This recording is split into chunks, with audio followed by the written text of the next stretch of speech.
Welcome to problem session 5 of 6006. It's a pleasure to see all your smiling faces here today. This week we're going to cover some problems in graph theory related to depth first search and breadth first search, which were roughly the topics that I guess we've covered in the last couple lectures and what's going to be on your homework. And I believe this is basically the homework from last year with a few revisions based on some typos we caught. And I caught a spelling mistake that I'll bother our instructor about later. Okay, so without further ado, let's get started. I guess we'll just do them in order for lack of creativity here. The very first problem has to do with some measurements on a graph, which is actually a really interesting one to me. So it turns out that in a lot of research for some reason in computer science, there's graph theory research and then there's networks research, and these are two different communities for weird historical reasons that I don't totally understand. But people in the network science literature often measure things like the radius of a graph and some other kind of measures that are trying to tell you something about, like, is a graph a long spread out thing like a line graph, or something super compact like a star, and so on. And so this problem is kind of digging into the algorithmic aspects of how we might compute one of the measurements that I believe is fairly common in that community. So let's kind of go through these problems. As usual in 6006, we like to take actually relatively straightforward computational problems and then dress them up with a lot of language to make it annoying for you guys to parse. And indeed, this problem is no exception to that. So in this problem, we're given an undirected graph. And as usual, we will call him G. And we define a particular number that we're trying to measure in this problem, right? So in particular, if we given a vertex V, then we can define something called the eccentricity of V, which is the distance to the farthest away thing. So in particular, we can define is going to be given by the following, which is the max over all the possible, I'll try to make sure my notation, that's okay. Over all the other vertices of the distance from V to W, right? So I'm like standing at a point on a graph, and now I make a loud noise, and the last person to hear me, the distance to him would be the eccentricity of that vertex. And so this is some kind of notion of like radius or diameter, but sort of planted at a point. And then if we want to learn a property not of a vertex, but of the entire graph, one thing we can do is define the radius. And that is given by R of G is the min over all of the different vertices U of the eccentricity of U.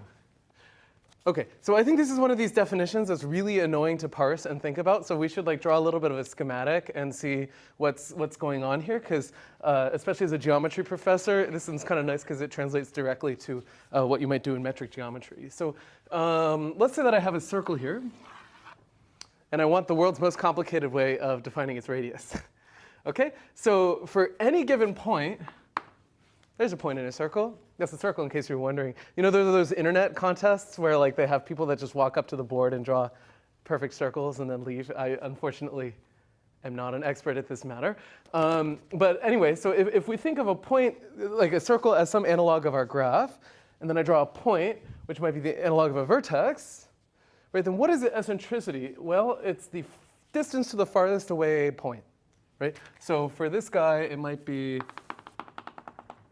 the length of this line, roughly, because that's the distance to the farthest away thing. Right, so for every different point that I draw, each point has its own farthest away point in the circle. So there's some positive number that's assigned to every single point in this domain. And if I take the minimum of that positive number, where do you think I end up? The center of the circle. That's right, Jason. I end up in the center of the circle, because if I think about it, the distance to the farthest away point in this domain, one thing you can convince yourself is that that's sort of as small as possible. So this is what we might call a minimax problem in optimization, because we are minimizing the maximum distance. Yeah? This also shows up in game theory, all kinds of different places that solve this stuff. But thankfully, in this particular problem, we're not going to need all that. OK, so so this homework problem has two parts. The first is to give an algorithm for computing the radius of a graph. And then the second one is to give an algorithm for approximating the radius of the graph really quickly, or more quickly than the first part. I actually don't know if there's a lower bound there, but come back to that later. OK, so in part A, right, we're given G. And moreover, we're given one additional piece of information, which we actually do need in this problem. I think it's one of those words that kind of slips past us when we read graph theory problems. But it's important to pay attention, of course. And that is, we're given G, and it's connected. I suppose really it should be given connected G, but that's OK. Now, what we want is to compute the radius of G in time that looks like the product of the vertices, the number of vertices, times the number of edges, or the number of edges times the number of vertices. Your instructor struggles to speak and write at the same time, but it's a skill that I'm working on. And frankly, handwriting is much easier with this little chalk. OK, so essentially, I used to have a math professor in college that used this phrase all the time. That this is like, it's important not to think here. The problem asks you to compute the radius of a graph. And in some sense, there's an algorithm that just like writes itself for computing the radius, right? Because the radius is the min over all the vertices of the eccentricity. The eccentricity is the max distance. So what would be the simplest thing to do here? Well, in some sense, it would be to loop over all the vertices, compute their distance to all the other vertices, and take the max for each one of those, and then the min over all of the guys in the outer loop. Since I just said a sentence that I'm realizing doesn't parse particularly well, let's sort of write down what I mean, which is to say we're going to think of there being an outer, that's why we don't use this chalk, an outer for loop, which is computing this min, right? So, right? Well, what are we going to do? We can, compute the shortest path distance to all of the other W in my graph, take the max of W of the distance from V to all the other W's. Obviously, we can kind of do these two at the same time. And then if this number is bigger than my current max, keep it. And yikes. If it's smaller than the current estimate I have of the radius, then I keep it. And if it's not, then I throw it away, right? So maybe I initialize, my radius at infinity. And now, let's call this number, I don't know, little r. If little r is less than big R, then just keep it around, right? And so if we think about it, I don't think it's terribly hard to prove that this algorithm is correct, because it's sort of just taking our definition of what the radius of a graph is and translating it into a brain-dead algorithm. So I think really the challenge here is proving the runtime in this particular algorithm. So what does our runtime look like? So we have a loop over vertices, right? So I kind of incur a factor of mod v here, and then, our graph is unweighted. So one strategy for computing the shortest path distance would be breadth first search. I think that's what's in my notes. Yep. And in general, breadth first search, if you recall from lecture, takes mod v plus mod e time. So the question is, OK, so if I multiply these things together, what do I get? I get O of v times v plus e, like that, time. But like, that's not the time that my homework problem wanted, right? Because the homework problem asked you to solve this in just mod v times e time. And somehow we've incurred an extra factor. And now we have to figure out why this is actually OK. Or we have to fix our algorithm. But in this case, it turns out that this runtime is just inaccurate. OK? What's our intuition here? Well, I kind of underlined it for you here. Our graph is connected. In particular, there's going to be a nice property of connected graphs, which is that the number of edges dwarfs the number of vertices here. So really, if we have v plus e, in some sense, this is going to look like a constant factor times e plus another e here. So this whole thing is going to be v times e time. Yeah, so let's make that argument a tiny bit more formal here. So in particular, we know that G is connected. Right, and every vertex, so in particular, what can happen here is, okay, unless my graph consists of one vertex, which is a case you could dispose of pretty quickly, what I can't have is a graph that looks like this, like one vertex and then an edge floating around there. Everything has to be connected together. Connected together.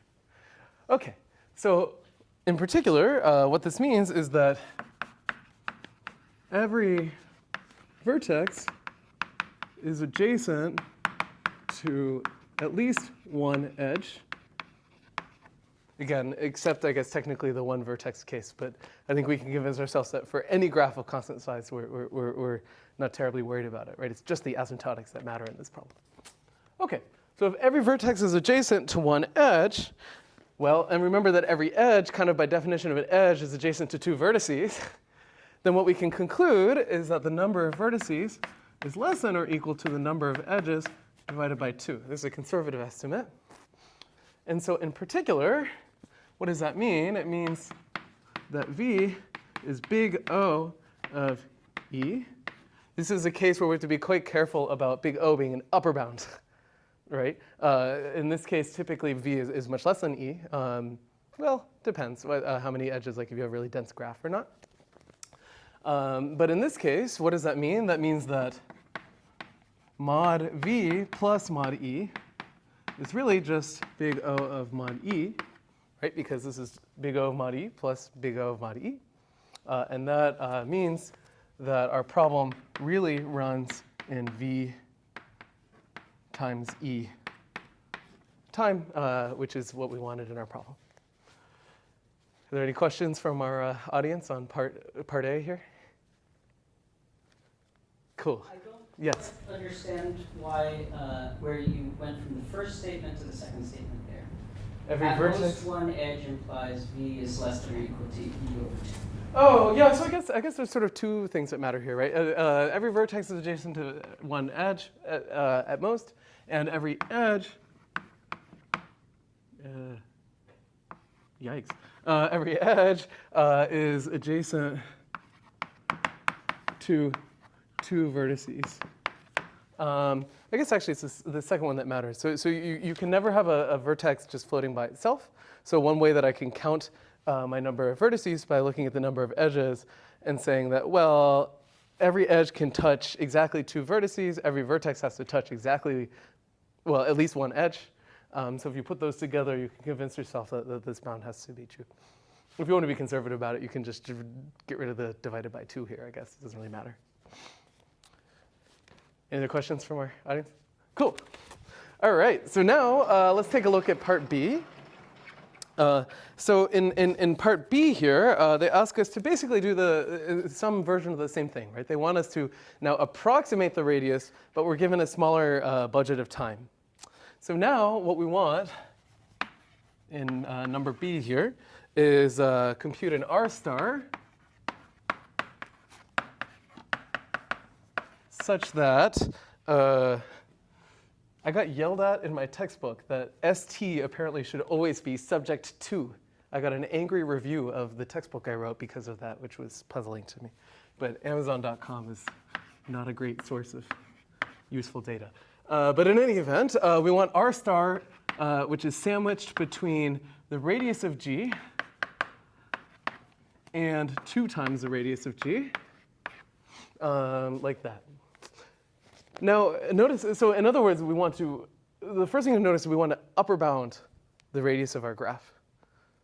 And already this should suggest to us how we might solve this problem, right? Because if we take a look back at our definition of radius over here, notice that the radius is a min, right? So what's going to happen if I returned epsilon of some other vertex? Well, it's lower bounded by the radius because the radius is the smallest possible epsilon over any vertex. Does that make sense? Now, when I was doing this problem, because you know, I'm the dumb instructor of the three, I said, well, okay, but like, you know, maybe I need to be like somehow judicious about what vertex I choose. Like, you know, well, in some sense, what this suggests is that maybe I choose some other vertex and compute its radius and return that as our approximation. But of course, the problem wants me to sandwich it between two values here. So in addition to you know, upper bounding r, I want to be less than 2 times r. In other words, my approximation is within a constant factor. I tried some weird stuff like farthest point sampling and so on. Then I realized that you actually don't really need to do any of that. One thing you can do is literally choose any vertex, return its eccentricity, and that's actually good enough. Yeah. So here's our algorithm. Wait, let me go back to my notes here. I don't know why I'm following my notes, actually. I do this off the top of my head, but they make me feel better if I'm looking at them at the same time. So in particular, what I'm going to do is choose a u in v. Let me be clear here. Any u in v. So if I'm using some data structure to store all my vertices, I just take the first one, whatever. And 2, I'm going to return r star is equal to epsilon of u. Now, of course, this isn't really an algorithm. If you do this on your homework, you'll lose points. And the reason is that I haven't told you how to compute this value here. So if you were to write out your answer for this problem, of course, you should tell us that, like, really, to compute epsilon, what do? I use breadth first search to compute the shortest path from u to all the other vertices. And then I guess I take the max value here. OK, so I think you guys can fill in the details of the algorithm.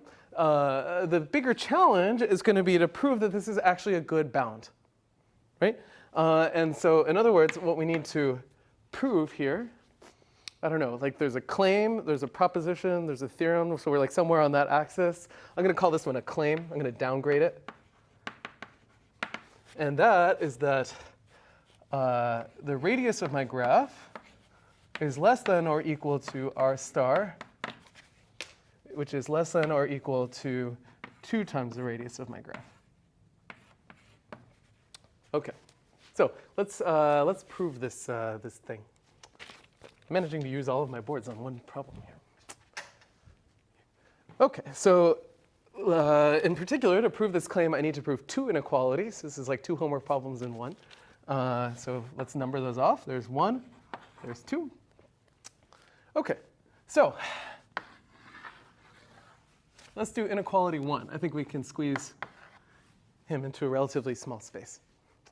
So remember, what is the radius of my graph? Well, just by definition, right, we know that it's the min over all possible u of epsilon of u. So in particular, what's the nice property about the minimum of something is that it's less than everything else, or equal. So this, maybe let's call this u naught, just to distinguish between that and the notation I have on the left-hand side. This is less than or equal to epsilon of u because, I don't know, because min, yeah? So that actually already, and of course this is exactly what we chose to be our star. So our first part of our proof is done here. Yep, so this is the easy part. In some sense, like, this is sort of what inspired our algorithm, so we expect this bound to be kind of straightforward. Okay, but the other half of the problem is a little more tricky. And actually, there's a solution in the notes, and then I decided just to make it a little more inaccurate to write up my own. But actually, I have an ulterior motive, which is I noticed in this class we don't tend to use a tiny piece of notation that I like. So for my convenience in future problem sessions, I thought I'd introduce it now. So we're solving a minimization problem. The nice thing is that in this class, everything we do is finite. If you take my graduate course, that's not going to be the case. In fact, actually in lecture 2, we're going to do like variational calculus. But in this course, what does that mean? That means if I minimize a function, there's actually a vertex in my graph that achieves that minimum. right? This is different than, like, for example, if I, then I'll shut up, but like if I wanted to minimize, here's f of x equals 1 over x, and I ask you for the minimum value, well, it's, over all x greater than or equal to 0. Well, the minimum value is 0, right, if I take x off to infinity, but it never quite crosses 0, right? So you're kind of in this weird universe. If you remember Jason's lecture, he talked about infs and soups as opposed to mins and maxes. But this can't happen in our problem, because when we compute a min, there's actually a vertex that achieves it. And that vertex we call argmin, okay? And so this arg here stands for argument. So one thing that I can do is say, okay, so remember that my radius is the min over all u of epsilon of u, that I'm going to define a vertex u naught to be the argmin over u of epsilon of u. And this is just fancy notation for saying, give me the actual vertex that makes this value as small as possible. Yeah? The nice thing about this problem is that we're not worried yet about algorithmic runtime, so I can construct this kind of thing and not worry about how I actually found it, right? Okay, so let's say that we did that. So this is, find me the vertex that actually gives me the radius, right? So in other words, I find that vertex, and then I find his or her farthest away vertex and measure the distance, and that distance is the radius of my graph, okay? So let's actually do that. So in particular, then I can define a second vertex v naught. Well, how does the radius algorithm work? I find the central guy, and then I find the one that's farthest away. So we're going to make him the arg max over all v in my graph of the distance starting at u to any v. Right? So if I think about my circle, it's a circle, right? Then u naught is like that center of my circle, and then v naught is like that far away point. This is a schematic, right? My circle is really a graph in this problem, but I think the analogy actually works. Okay, but in reality, my algorithm was brain dead. I didn't actually compute u naught. I just randomly drew, sorry, I shouldn't use that word. I arbitrarily drew a vertex u and then computed, the farthest away distance from that guy. And of course, what we have to check is that that thing is within a factor of 2 of what I wanted. So okay, if I have u, then I'm additionally going to define one more thing called v. And that oh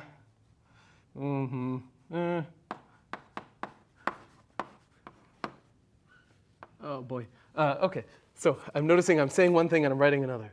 U naught is the center of my graph. I think I said it, I just forgot to write it. And then this v is the farthest away guy from him.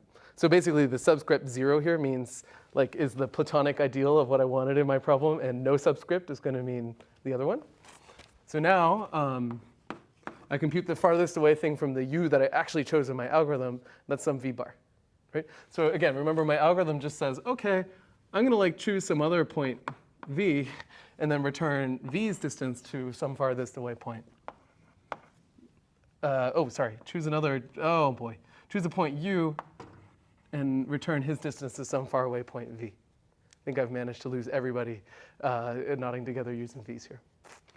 Okay, so why did I introduce all of this notation? Because this is what's going on in this problem, right? To actually compute the radius, I want to find the most central point u naught and its distance to its farthest away thing v naught.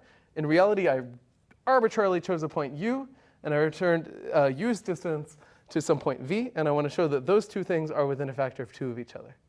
Okay, that summary makes sense, even if I talked in circles for a little while. Okay, so let's actually do that. So remember that the thing that I'm going to actually return is r star, and that is equal to the distance from u to v now, because I just made all these definitions. And now I get to use my favorite inequality.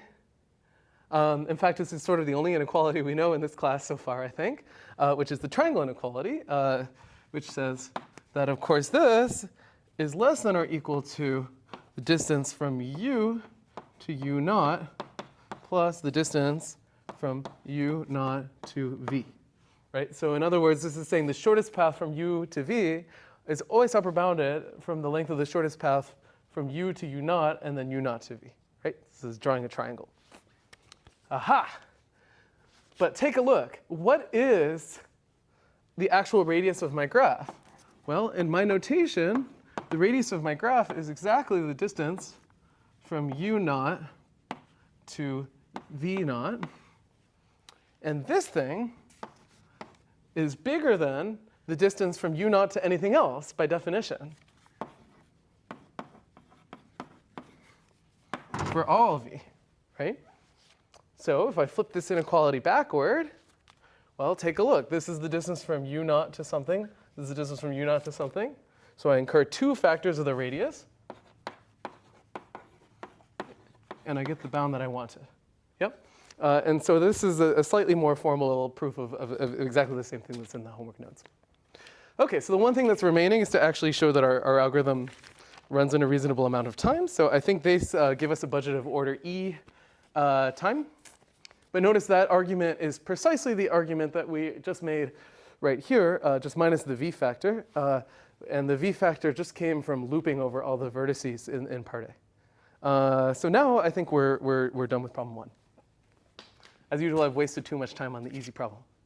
All right, any questions about this one?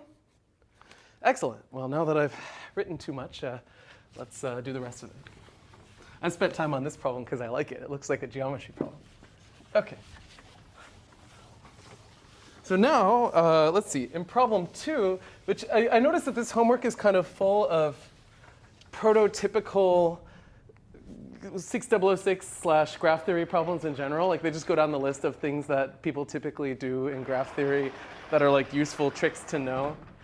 So I would suggest the students in this class, even if it's pass-fail, look very closely at this homework before doing the current one. I think the ordering works out that they can do that.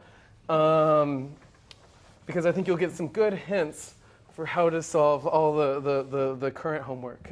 So you heard it here first, guys. OK, so in problem 2, we're talking about internet investigation. So in particular, MIT has a bunch of different routers that are connected by cables to one another. And essentially, what are we given? We're given a bunch of different routers, and we're given the length of the cable in between them. And the latency, unsurprisingly, is proportional to the length of the cable. That, in my abstract understanding of how computers work, kind of makes sense to me. I'm not sure that's actually true, but that's sort of immaterial for 6006. I assume our department has a networks class if you're interested in that kind of thing. And essentially, what we're trying to do is sum up the latency over all of the routers. So let's write down a little bit of notation here while I continue to dance all over the room here. Keep losing my chalk.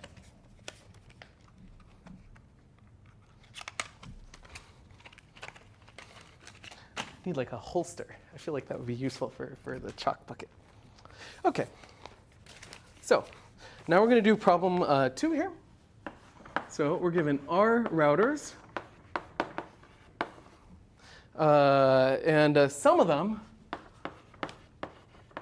are marked as entry points. And now we have a bunch of bidirectional wires.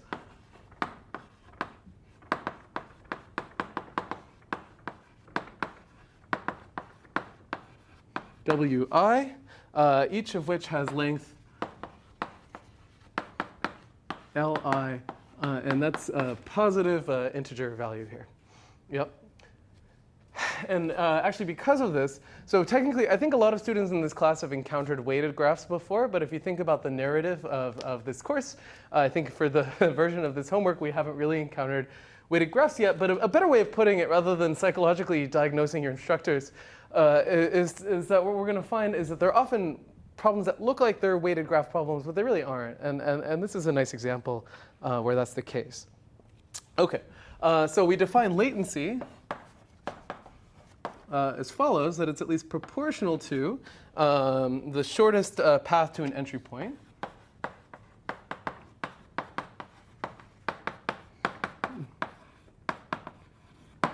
And now we have 2 additional assumptions that we need, right? One is that the total latency or at least the latency of every vertex, which is the same thing, latency, is less than infinity.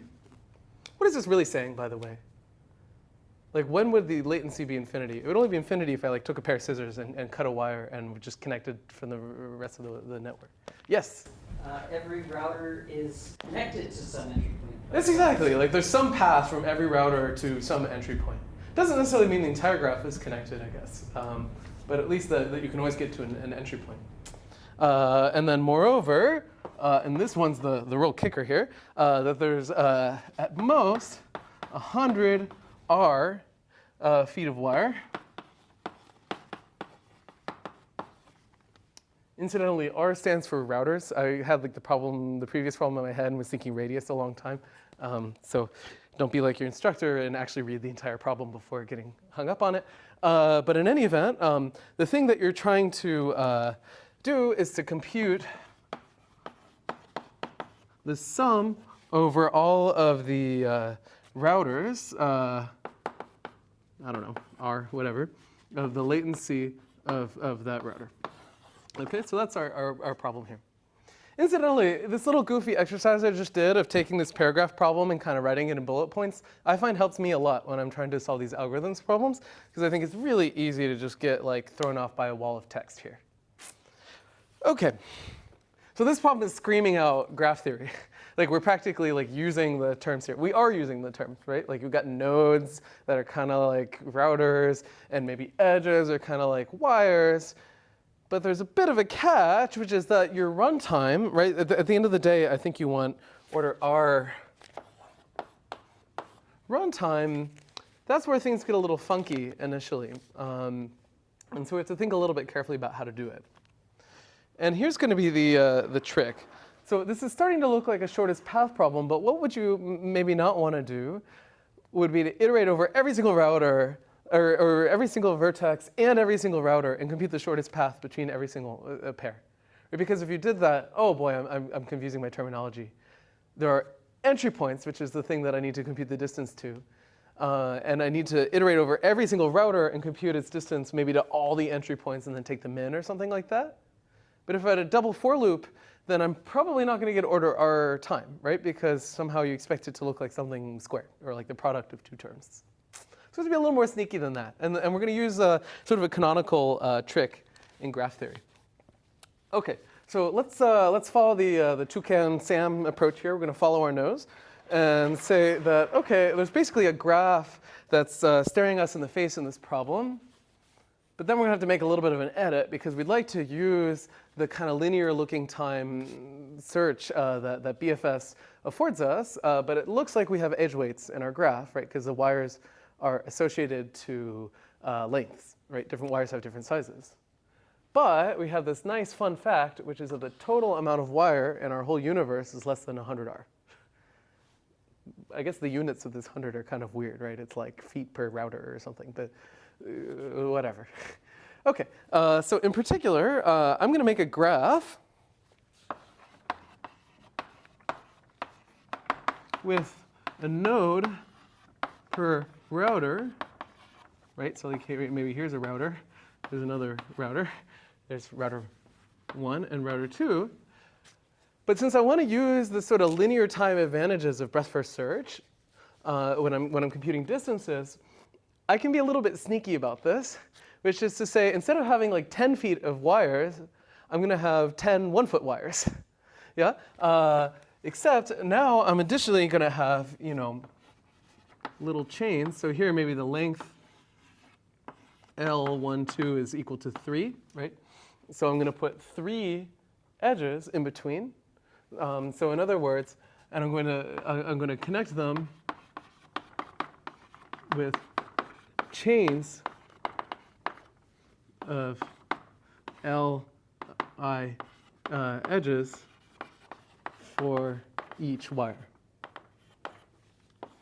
Does that make sense? So essentially, I'm going to take my weighted graph problem and make it unweighted by just repeating a bunch of, well, not really repeating, but chaining together a bunch of edges so that the total length of this thing is equal to the distance from one router to another. OK? one thing we might as well do is bound the number of vertices and edges in our graph when we do that. So first of all, let's think about the number of vertices. And we can be totally lazy and upper bound this stuff. It doesn't matter. Well, for one thing, I have one node per router, so we incur one factor of r there. And now notice that we're kind of laying down cable one little piece at a time here in our chains.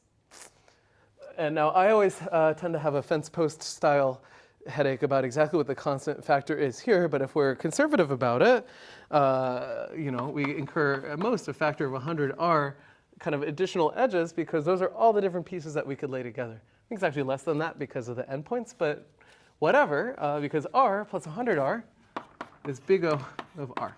Right, so the number of vertices in my graph here is big O of r. Similarly, what's the number of edges? Well, this is exactly the amount of cable that's inside of my network, I believe. Yep. Right, so this is exactly 100r.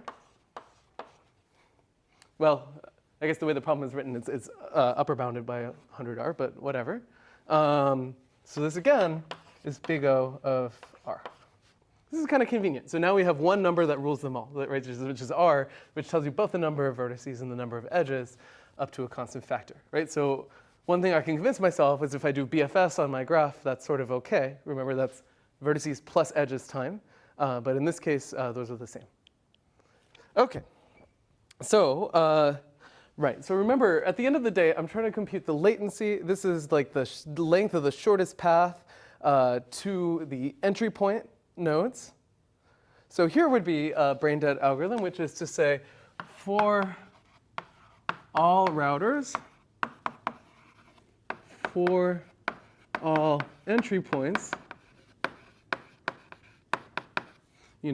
compute,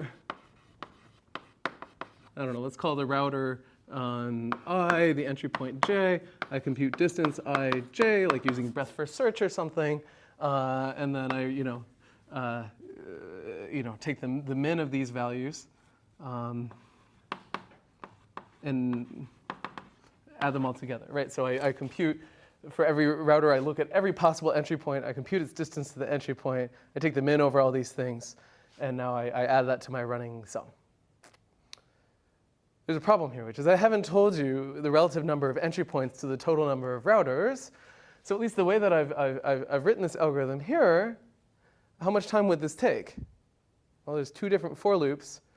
And in the worst possible case, at least in my brain dead algorithm, I don't notice that, if I am an entry point, then I don't need to compute distances. Well, this would take order r squared. Whoa, r squared time, right?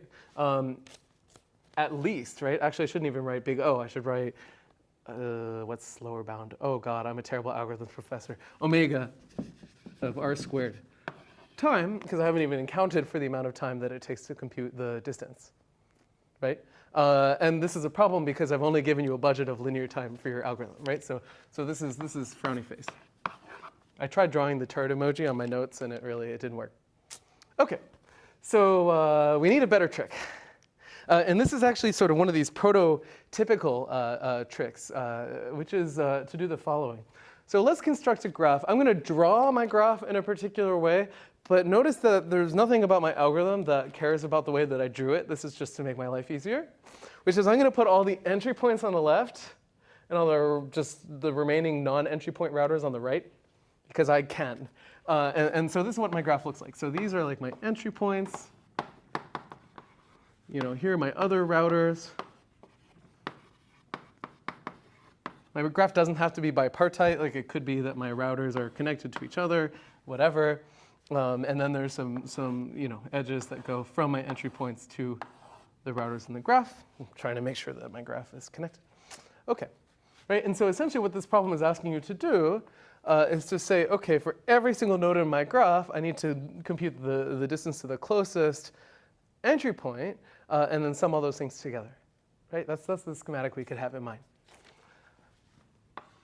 So in some sense, what we want to do is think about the set of entry points as like one giant node, right? Because it doesn't matter which of these guys I choose for my shortest path to an entry point. I just need to find one. Yeah? And so here's the basic trick, and this is one that appears all over graph theory, which is I'm going to introduce one additional node to my graph, and I'm going to put him on the left-hand side. He's really big because he is a supernode, which is a term of art. This term shows up a lot. And I'm going to connect it to every entry point in my network of routers. Does that make sense, class? Okay. So here's the kind of cool thing. So first of all, for every entry point, what's the shortest path from the entry point to the supernode? Well, obviously it has length 1, right? I drew it for you here. Now, here's the thing. Let's take the shortest path from the supernode to any of the routers on the right-hand side. What do I know? Well, clearly, like maybe I choose this guy here. Well, what is my shortest path? It goes here and then there. There's one property that matters here, which is that it has to pass through one of these entry nodes. Which one does it have to pass through? Shrug. For shame. Well, remember, Justin's favorite inequality is the triangle inequality. And what does it say? It says that if I compute the shortest path from the supernode to any node in my graph, then every sort of sub-piece of that shortest path is also a shortest path. That sentence was hard to parse. Let's try that again. So in particular, if I have a graph from the supernode to some router over here, well, we've convinced ourselves it has to pass through one of the entry nodes. Which one does it have to pass through? Is it ever something that is farther than the closest entry node? Well, no, because I could compute a shorter path in that case by choosing the closest entry node and then going to the supernode. So this is a complicated way of saying that essentially what we really want is for every router, the distance from that router, let's call it I, to the supernode S. Is that quite right? Is that the distance to the closest entry point? You went one more edge too far. I went one edge too far, right? Because I went to the closest entry point, and then I took an additional edge. So we want to do -1. OK. So what does this mean? Well, that means that I don't actually have to have this inner for loop over all the possible entry points. I just need to construct this new special graph with one additional node. Notice that's not going to affect my runtime. And compute the shortest distance from the supernode to every other node in my graph. And then use that as my output. Yeah? So in other words, what is my algorithm going to look like? Well, first, I'm going to construct my graph, right? So what do I need to do? I have, if I were to write this out on my homework, I would have to talk about how I've got these chains of edges between different pairs of routers. In addition to that, I'm going to make one additional supernode and insert an edge from that to every entry point. Notice that adding the entry point here just adds a 1 to the number of vertices, and at most, I guess, an r to the number of edges, which doesn't affect asymptotically the size of either of these two sets. So that's a good thing. Now, I'm going to use BFS to do single source shortest path from my supernode to all other vertices. And how much time does this take? Well, remember that in general, BFS takes v plus e time. In this case, v plus e are both, look like r. So this is order r time. OK. And then finally, I'm going to sum over routers I, the value of the distance from the supernode to the router I, -1 to account for that additional edge that I added. OK, and that's the solution to our problem. OK, any questions about number 2 here? Excellent. Go team. OK, so now let's move on to problem 3. Yeah, we're about halfway. OK, so in problem 3, Right, so we're doing pottery harder and 3 wizard friends. The number 3 here, I believe, is actually irrelevant. Although, like, anytime you see a specific number in a problem, like, you should, cache that in your bag of things to remember. And in this case, that was a red herring. Pottery harder and her 3 wizard friends are tasked with searching around a labyrinth. Yeah, and in particular, there's some nice things to know about the labyrinth and pottery harder world. This has really thrown off my dyslexia here, which is the following. Right, so what do we know? We know that there are n rooms in my labyrinth. And that each of my rooms has at most 4 doors. Okay? So in other words, if I think of building a graph out of my rooms, which is like, I don't think I'm giving much away about this problem by like jumping to the solution a little bit. What do we know about the degree of any vertex, assuming my vertices are rooms in the labyrinth? It's at most 4, so that's kind of nice. Okay, right, and all the doors start closed. So that seems like a useful piece of information to remember. But we have this kind of weird thing, which is that some doors are enchanted. And apparently, pottery harder can open up certain doors for free, which are not the enchanted doors, and then other ones they have to do the blessing and the holy water and whatever it is that happens in this universe, and then opens up that door. But that costs them materials and heartache, right? And so we want to minimize that, right? And so what they're given is basically a map. Right? And this includes all of the different rooms, how they're connected to one another, and which of the doors are enchanted. And what I want is the minimum number of doors that they have to disenchant. Okay? Now, this problem is like kind of sneaky. And the reason why is that there's like the network that's obvious to build, and that turns out to be not quite the right one, and then you can start thinking about adding weights on your graph and going crazy with that, but that turns out not to be the right direction. And in fact, in pottery harder world, apparently we're not worried about their physical fitness. In other words, like, shortest paths are actually irrelevant in this problem. Do you see that? Because, like, let's say that I have a really complicated, annoying problem. So like, maybe I have, here's my labyrinth, and no, we don't even talk about the entry point, like where they actually go in, but just for fiction purposes, let's say that they enter my labyrinth here, and that, just to be annoying, the 2 doors that are enchanted, remember we could make a graph where all the vertices are rooms and the edges are doors, are like at these 2 endpoints of the T. So I have a giant T and I enter right in the middle. Now, what is pottery harder to do here? Well, obviously there's like, since this graph is a tree, there's only so much they can do, right? Maybe they enter here, they walk over all the way to the end to disenchant the door over here, and then they turn around, they walk to the other end, they disenchant that guy. Yep. And now they can reach other rooms. Yeah, because that's their goal, is to visit every room. Sorry, I think I skipped that step. Now, there's a few things to notice about this example, which make it a little bit different from the typical graph theory thing, which is once they disenchant this door, right, they walk over here and they open it, well, now they walk over to this other room just to, it's like, those gym exercises, you like run to the other side of the room, you like touch the floor, and then you run back.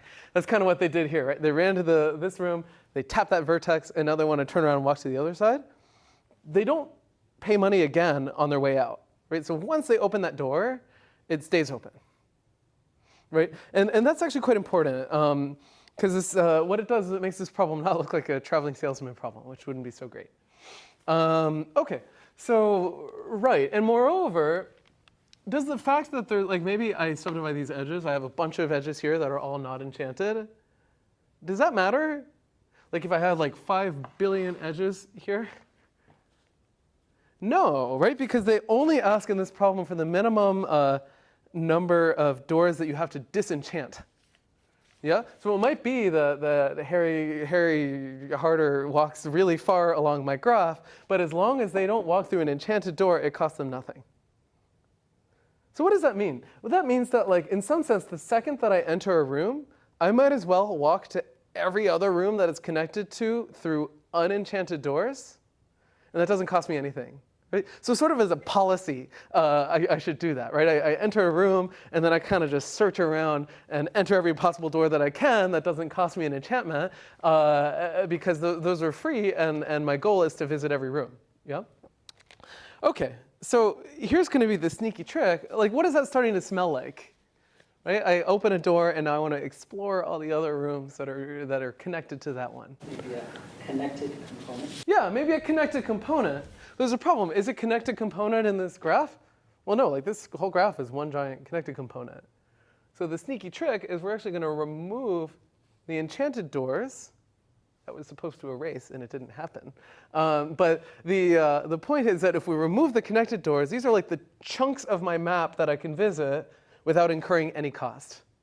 Right? So if I think of my graph, maybe there's like a bunch of vertices over here, and then there's an enchanted door, and there's a bunch of vertices over here, and then like 2 more enchanted doors like that. And like what goes on in here, like if this is like a giant triangle or something, is actually irrelevant, because once I touch any one of these, I can now touch all the rest of them. So that suggests an algorithm. So our first step is to construct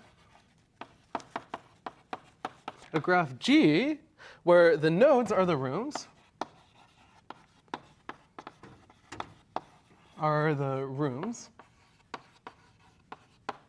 And what should the edges be? Well, if I'm just trying to find these like little clumps of rooms that I can visit for free if I get to any one of them, then the edges are the non-enchanted doors.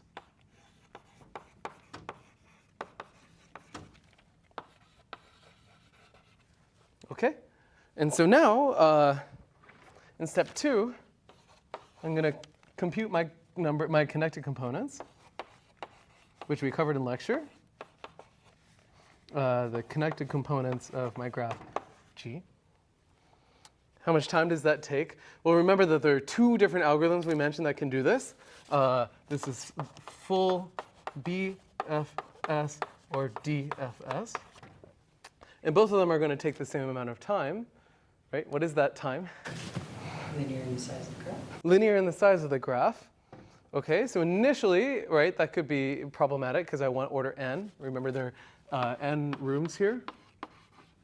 But thanks to our degree bound, thanks to knowing that every room has at most 4 doors, you can convince yourself that both the number of vertices and the number of edges are order n, which I should probably rush through because, as usual, I'm going slowly. Okay, so now what do I have? I have a list of all the connected components in my graph, and each one is potentially connected to some other ones by enchanted doors.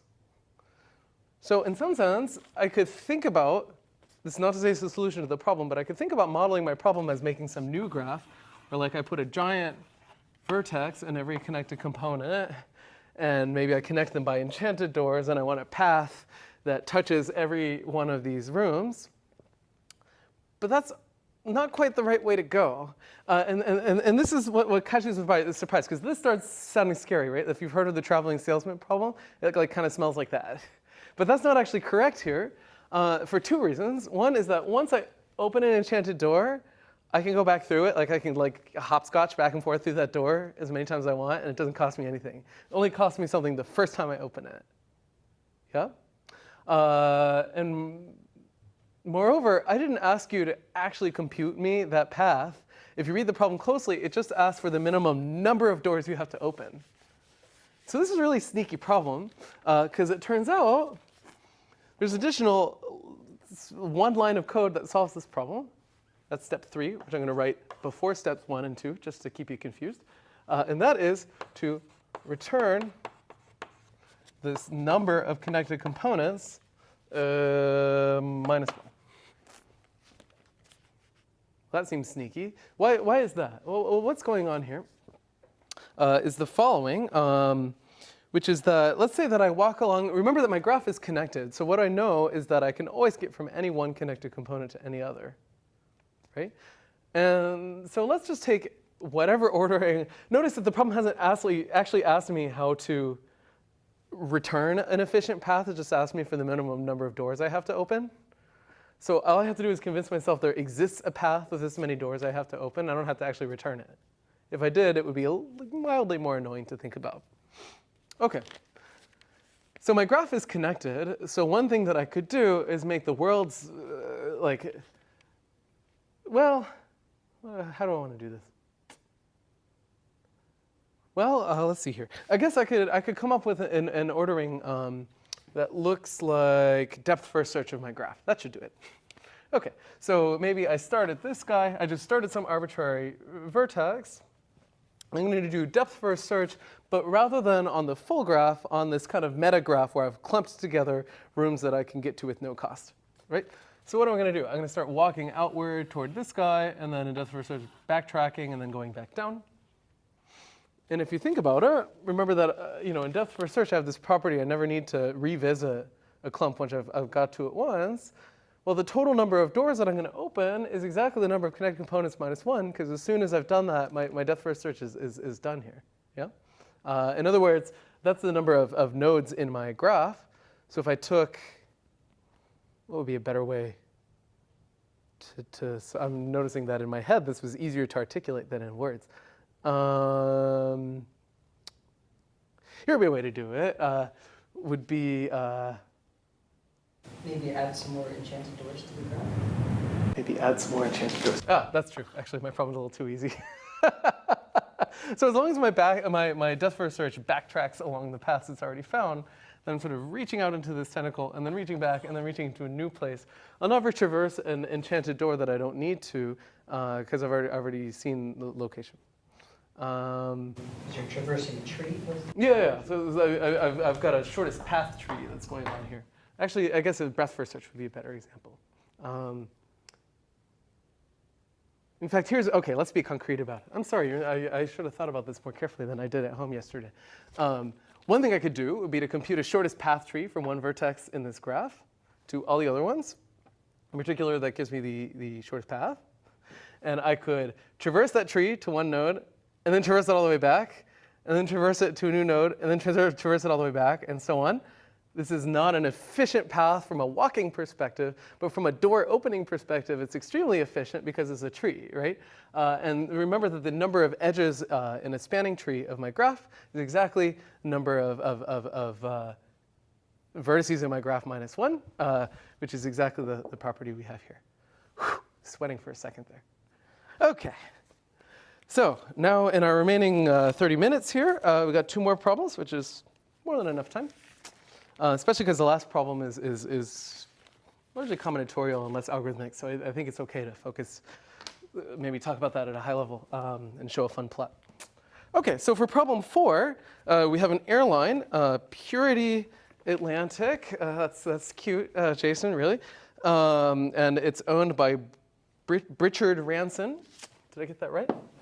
And Purity Atlantic has a cute sail. This is not like a cute angle, I suppose, which is essentially the following, which is that you can book an itinerary where you have your home city, and then you choose, I believe, 3 other cities that you want to visit.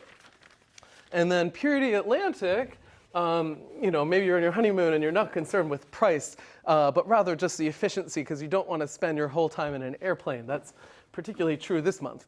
Then what do you want to do? You want to minimize your total number of connections, right? Because as we all know in spring 2020, we don't want to spend very much time in airports, yeah? So how do we do that? Well, we make a website where you tell Purity Atlantic the cities that you want to visit in your home city, and they give you back an efficient itinerary that minimizes the number of connections. Okay, and the question is how do you actually do that, right? How do you compute the best itinerary that minimizes the number of flights you have to take? So what are our variables? And sometimes it feels like the variables are all the different permutations of the cities you could visit, right? I could like go to, I don't know, Cambridge, Boston, and then Cambridge in the UK. Maybe you're doing like a university thing, and then, I don't know, Budapest and some other place. Or I could do those in any other order. And that feels like it should be factorial, which would be bad news. But this is one of these problems which I suppose a computer science theorist might call fixed parameter tractable, but that's sort of an overkill term here. But essentially, as long as you ignore all the factors that make this problem hard, then it's easy. A different way to put it is that, okay, if I'm only visiting 3 cities, what's the total number of possible orderings of my 3 cities? Class. So I have city A, B, C. I could do BCA. I could do BAC. Listen up. Yeah, fine, Jason. I'll do that. So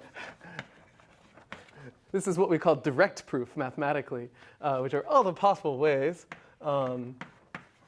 to visit 3 cities.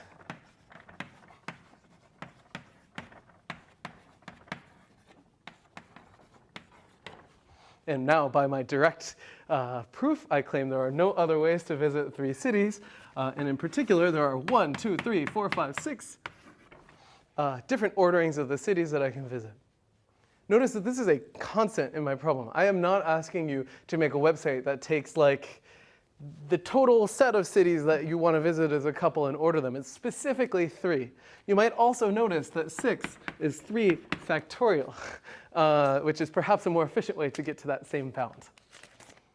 Okay, so there's 6 different orderings of the cities, and in each case, what am I going to have to do? I'm going to have to compute the sum of going from my source city to the first one, from the first one to the second one, from the second one to the third one back to the first one. Okay? So, what do I need? Well, I need, in some sense, I want to be conservative about it, just the cost of flying from every city to every other city, but that's not quite right. I only need the cost of flying from every city that you have specified as a city you're interested in to every other city that you specified that you're interested in. Yeah? Okay.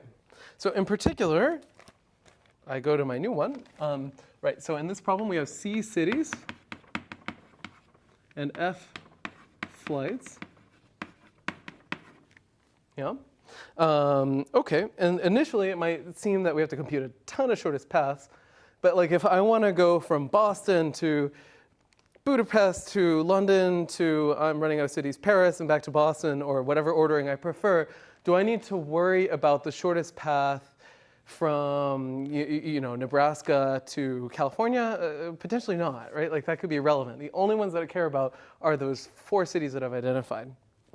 Okay, so there's 3 factorial possible permutations, and at the end of the day, well, there's 2 times 4 choose 2. If you're wondering, this is 12, or big O of 1, pairs of cities. Meaning that, like, for itinerary purposes. Itinerary. Okay, meaning that if I always enter an airport in one of city A, B, C, or my hometown, and I always exit through another one, so then there's 4 possible cities. I choose them 2 at a time. Notice that flights might not be ordered. Like I might be able to get from one city to another, but then maybe the airplane has a connection or something, so going back is a different cost. But totally, there's 2 times 4 choose 2 different pairs of cities that I could enter or exit from. Okay, so now what am I going to do? Well, so I can compute the 12 different shortest paths that matter in my graph. So when I say shortest path, what do I mean? Well, I'm going to construct a graph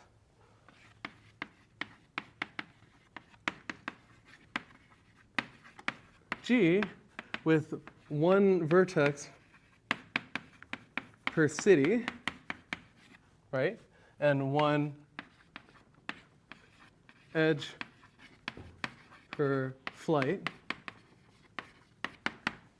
And notice the number of connections that I need to make, the minimum number between any city and any other city, is equal to the shortest path, the length of the shortest path minus 1.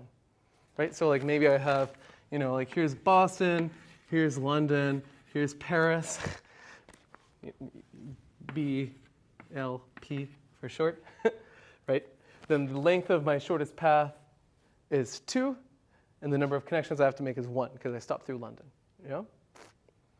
So what am I going to do? Well, for every pair of cities in this, oops. No, that's okay. In the set of the source city and the 3 cities you want to visit, I'm going to compute the length of the shortest path. Right? So this is the minimum number of connections I need to get from any one of these to any other one in my graph G. Well, how much time does this take? Well, there's 12 such pairs. We already argued that. Right? And how much time does it take to actually do shortest path, say using breadth first search? Linear time and size of the graph. Linear time and the size of the graph. I think Jason actually has a t-shirt that says that. Well, in this case, remember that's big O of the number of edges plus the number of vertices. But just to make your life a little more annoying, the number of vertices is the number of cities, and the number of edges is the number of flights, right? So this takes 12 times O of C plus F time, which of course is just O of C plus F time. Notice this is one of these things where we're being sneaky. We told you that you specifically visit 3 places, and that's where this number 12 came from. Right? If we'd said that you wanted to visit M cities, then this would be a very different homework problem. This is one of those things you got to remember, right? Where we've given you a few constants and you should use them. Okay, so now what can I do? I can iterate over every permutation of A, B, C, right? So this is like saying I go from my source to city 1, to city 2, to city 3, back to my source, right? I add together and compute the cost. The cost of that trip. And remember, cost in this case is equal to the minimum number of connections. And then I return the minimizer. So I say, like, is it cheaper for me to go Boston, Budapest, Paris, Boston, Paris, Budapest, and so on. So I have a for loop over permutations, which generally is frowned upon. But in this case, because we told you you're visiting precisely 3 places, how many steps are going to happen in that for loop? Well, we actually wrote them all out over here on our board. It's exactly 3 factorial, or 6 steps, right? 3 times 2 times 1, which is 6. Okay?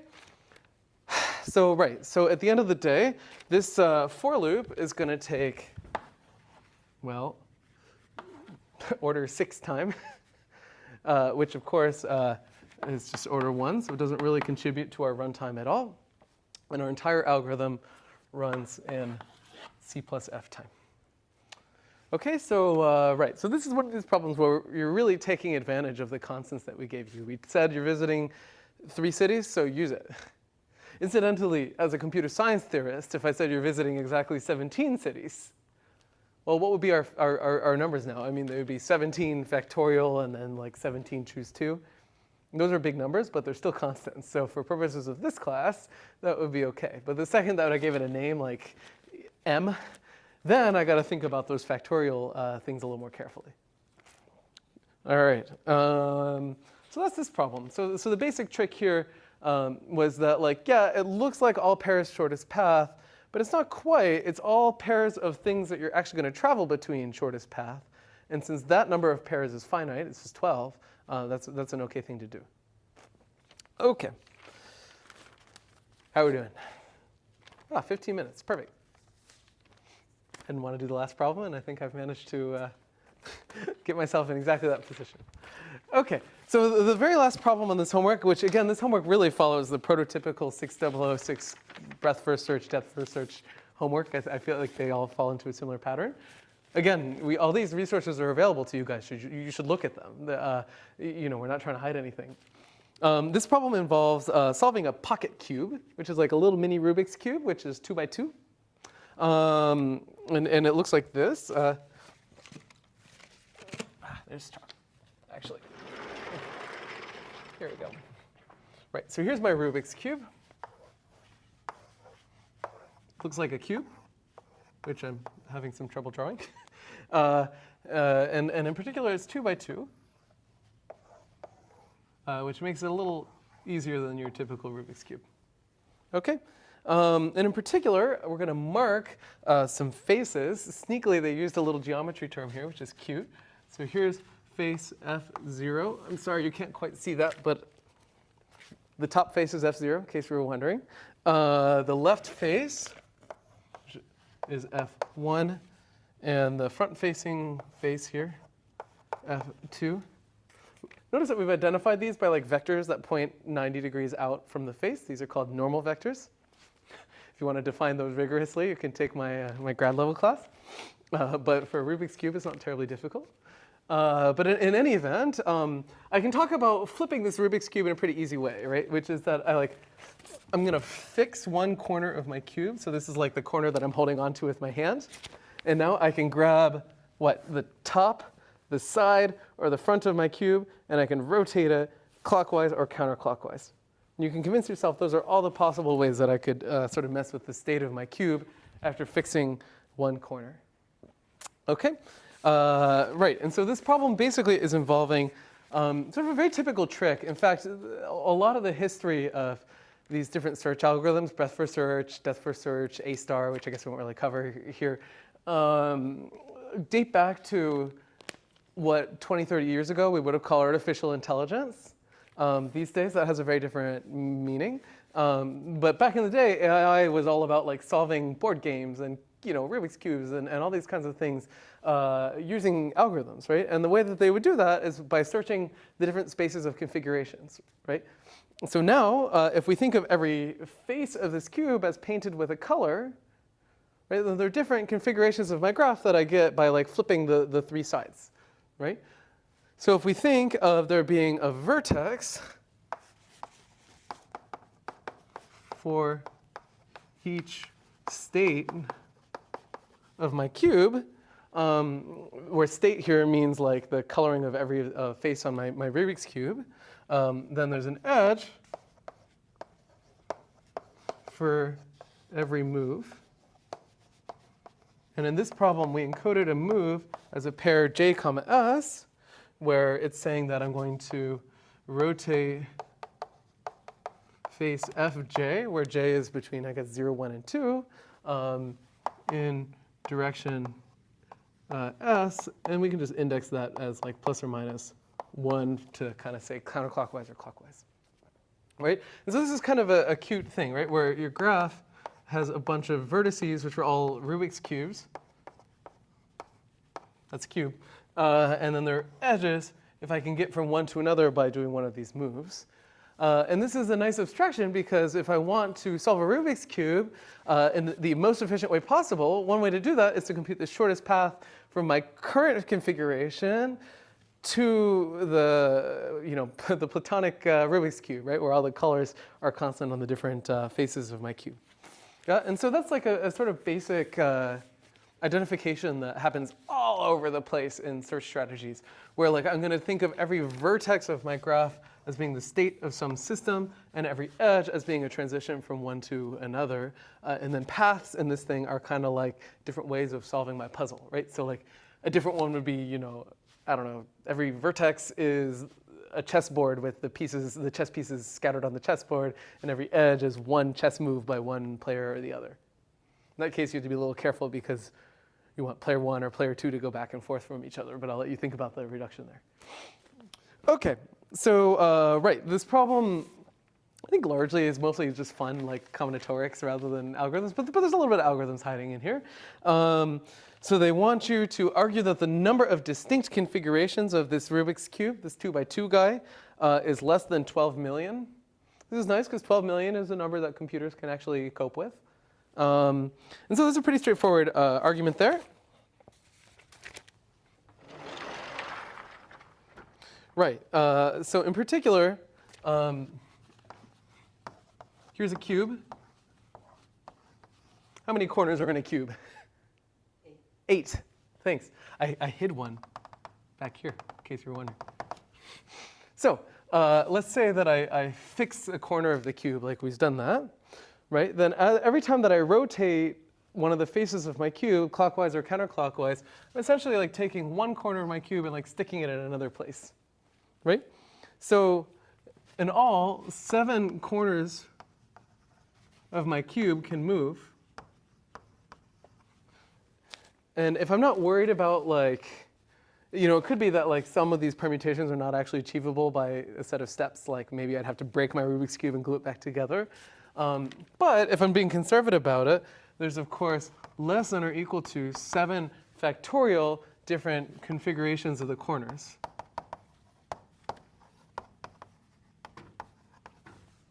Right? So in other words, every time I rotate my face, one of the corners ends up in a different place. So there's 7 factorial different ways that could have happened. Okay, so that's part of my bound. Remember that I'm trying to bound the total number of configurations here. And essentially what I've done so far is I've said, okay, well, there's a bunch of cubes in my 2x2 Rubik's Cube. So I'm going to like unglue this entire cube, take just this corner, and stick it up here. And there's like 7 factorial different ways that I could do that. But I still have to account for the fact that I pull this piece off, I stick it in the top, but I have to figure out its orientation. I can still rotate it about this corner. And in fact, there are 3 different ways that I could rotate it, right? You can see it, right? 1, 2, 3. Yeah? So in all, so each corner can rotate 3 ways. So that means that I have 3 times 7 factorial different configurations as an upper bound. And this number is, wait for it, 1, 1, 0, 2, 2, 4, 8, 0. The problem asks you to argue that your upper bound is upper bounded by 12 million, and indeed, it is less than or equal to 12 million. Is that 3 times 7 factorial, or? Oh, I'm sorry. Right, because there are 7 corners, each of which can rotate 3 different ways. So actually 3 to the 7th power times 7 factorial. Thank you, student. Okay, right. So let's see here. Really quickly, move in here. The next problem says, state the maximum and minimum degree of any vertex in my graph. First of all, do I expect vertices to have different degrees? This is kind of a goofy problem. Like, what would it mean to have a vertex that somehow has lower degree than another vertex? It would mean that there's some configuration of this cube for which there are fewer moves that I could do to change it than a different configuration of this cube. And that's like obviously not the case, right? Because when I flip one of the faces of my cube, all I'm doing is I'm moving the colors around. I haven't like somehow changed the physics of how Rubik's Cube works, right? And so I think this was just intended to be annoying by your instructors. The min degree is equal to the max degree. And in fact, the degree of every node in my graph is constant here. The one thing that's worth noting here, what I haven't argued, it turns out I think to be true, but what I haven't argued is that like I couldn't rotate a face and actually end up in the same configuration. Like maybe for some reason I have like red all the way around the outside, so when I rotate it, nothing changed. That obviously isn't true, but I haven't argued it carefully. But as long as I don't worry about my graph being simple, like I'm okay with self loops, then the degree is certainly constant. Yeah. Okay. And in fact, I don't think that can happen on a typical Rubik's Cube. Well, I think the point was to say what the degree was. Oh, yeah, indeed. So we haven't computed the degree, but we've argued that they're equal to one another. Okay, so now we have to compute what that degree is. And here's how to do it. So, of course, this I think is actually even easier than the first part. Essentially, remember, you have three different options for faces that I can rotate. I can rotate the top, the front, or the side here, right? So there's three faces that we could rotate. Okay, and how many different ways can I rotate them? I can rotate them counterclockwise or clockwise. So there's two directions. So in all, there's degree 6 for every vertex, right? There's 6 different ways in or out of a vertex here. Okay, so the next part of the problem gives you a piece of code and then does breadth first search on this graph. And it's super, super slow to give me the distance to all the other configurations. And Jason conveniently has run it on his laptop here. I'm nervous to touch your laptop. I don't care so much, but I don't want to infect your. Yeah. Right. So we have a piece of code that explores the graph of all the configurations of our cube by breadth first search, and then sort of gives me the shortest path, I think, from the base cube where all the faces are constant to all the other configurations that are reachable, and generates a plot. Right. And so what they ask is to figure out the total number of configurations that it explores. One thing that you'll find out,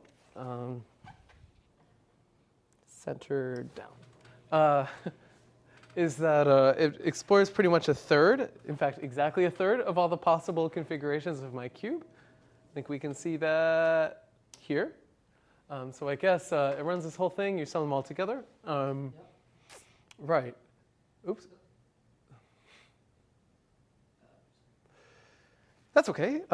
And so, in fact, the kind of fun fact that you can learn about the 2x2x2 Rubik's Cube is that there's actually 3 connected components in this graph.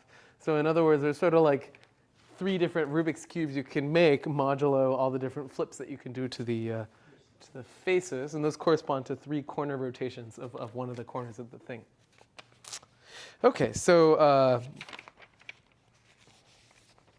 right. So then the next part of the problem asks you to state the maximum number of moves needed to solve any Rubik's Cube, and you can see it in this plot. So what this plot is showing you is the size of the level set of this this distance function for every distance. So I think technically it looks like 0, but there's actually, this is at a 1 here, which is say there's one vertex at distance 0, which is the source.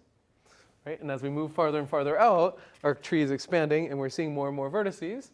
Apparently, most vertices are approximately distance, what is that, 11 or 12, 11 away from the original. And then eventually I explore the entire graph, and I'm done. And you can see that the farthest away vertex is 14 away, meaning that the most annoying Rubik's Cube to solve can be solved in 14 steps for the 2x2x2 pocket cube. I'm sure that Jason probably knows that the equivalent of this number for the 3x3x3, but I have no idea what it is. I'm impressed if he can calculate in his head, like he looks like he was about to try. But I digress. Right, so in other words, this is actually a fancy term for, we talked about the radius of your graph in the first problem. Now we've got the diameter, which is, well, not necessarily 2 times the radius the way that we've defined it here, but actually almost. I think within some constant of that. Okay, so right. So notice that the vertical axis here is really big. And this is explaining why this BFS code is so slow, right? Because these are all the different configurations it has to hit. Or more accurately, if I take the y position of each one of these vertices and sum up its height, those are all the configurations that are reachable. And those are all the steps that BFS needs before it's done. Right? And so that number is in the, certainly in the millions. Yeah. Okay, so then the last part of this problem, which it conveniently looks like I'm low on time to solve, but I'll refer you to the solution anyway, is asking how we might do this faster. And so in particular, what it says is let's say that I have a total of n configurations for my Rubik's Cube. In this case, it turns out that that's like roughly 3 million, I think. Okay, and now I want an algorithm that gives me the shortest sequence of moves to solve any pocket cube. Man, I'm really ravaging the chalk today. And I want to solve any cube in a number of steps that looks like 2n to the ceiling of w over 2, where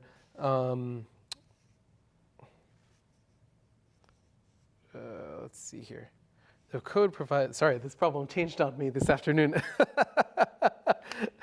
Right, so where n sub I is equal to the number of configurations reachable within I moves. Oh, good, I see what we did here.